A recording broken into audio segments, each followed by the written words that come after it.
Ipinaalam ng MOA Arena sa PBA, ang tungkol sa pinsala sa dugout ng TNT. Nabatid sa PBA Commissioner's Office, na nasira ng TNT Tropang Giga, ang isang pader sa dugout ng Mall of Asia Arena. Matapos ang kanilang pagkatalo sa Barangay Ginebra. Sinabi ni Commissioner Willie Marcial na sisingilan ng pamunuan ng MOA ang mga pinsala, at sasagutin ng TNT ang gastos. Ibinukod nila ang anumang mga parusa, na nagsasaad na ang mga ganitong insidente, ay karaniwan sa mga dugout, lalo na sa mga coach. Pinaghihinalaan ng mga pinagmumula ng liga si Poy Aram, na nagkaroon ng outburst sa ikatlong quarter, at saglit na umalis sa dugout bago bumalik sa ika-4 na quarter.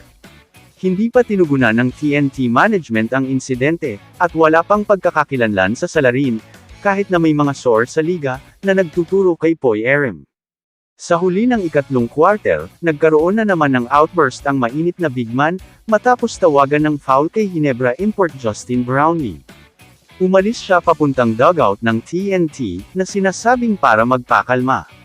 Iniulat ng isang nakasaksi na sinipa ni Aram ang pinto ng dugout na bukas, bago pumasok ng ilang minuto sa loob para kumalma.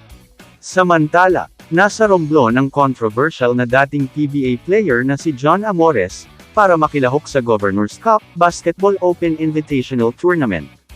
Si Amores ay bahagi ng koponan na Romblon Gun Club. Matapos simulan ni John Amores ang kanyang basketball camp, namataan siyang naglalaro sa isang laro ng ligang labas. Pero parang, medyo pamilyar ang pangalan ng team. Kamusta mga idol? Sports Zone PH para sa sports news and update.